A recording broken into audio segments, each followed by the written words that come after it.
Tonight we're here to celebrate with the community of Wichita opportunities for parents and students and teachers to talk about freedom.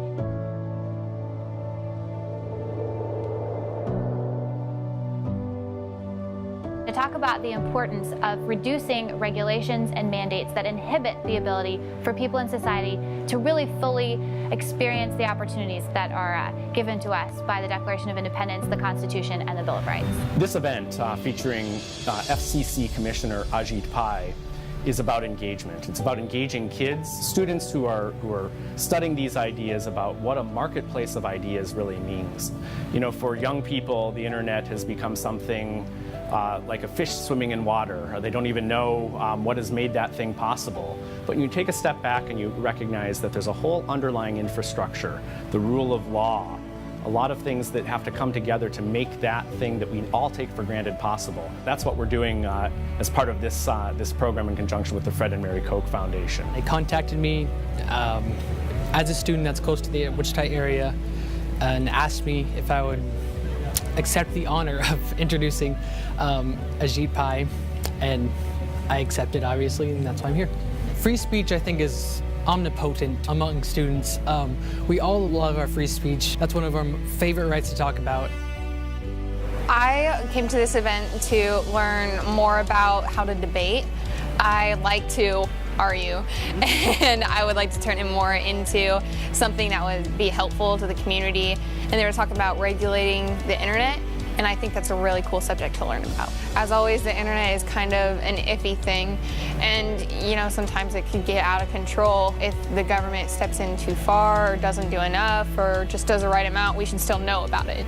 You know, everyone should know about it in this country, and I think that's a big deal. This is an interesting topic that we should to pay attention about it, to know what our country doing. I'm interested about something that's government will regulate the internet or not, and something about the Bill of Rights. Anything is funny because all the things is quite different with China. America is a very, very fantastic country. That's everything is good, people is kind. You could choose the lessons in the school like that.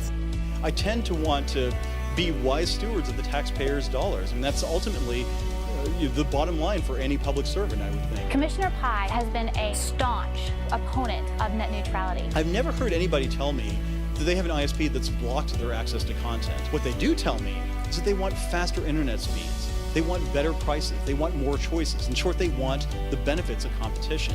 The free market works in a powerful way when the government steps back and lets consumers tell corporations what it is that they want. Every dollar we spend maintaining that copper line that hardly anybody uses is a dollar that can't be spent on fiber. And so one of the first things I proposed when I became a commissioner was, let's modernize our rules. Let's make sure that every American has the ability to see fiber laid to the doorstep of his or her home. But there are a lot of entrenched interests that simply don't want to do that. One of the reasons why it's great to be here at the Bill of Rights Institute is in part because I grew up in a small town in Kansas, and it's always great to be home.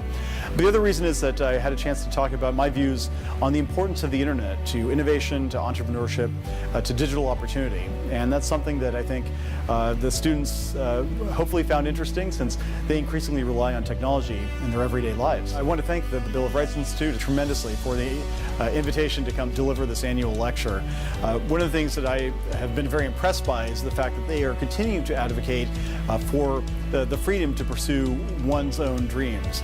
The rights to life, liberty, the pursuit of happiness are so fundamental to how this country was built and how it's thrived. And they are carrying those values into the digital age. And that's something that's so critical for policymakers and regulators in Washington, D.C., as well as students who are the next generation of leaders. I would like to thank the Bill of Rights Institute for hosting this special occasion. Thank you, Bill of Rights, hosting the event. Thank you. I'm really grateful for their efforts, and it's been a privilege to be able to work with them.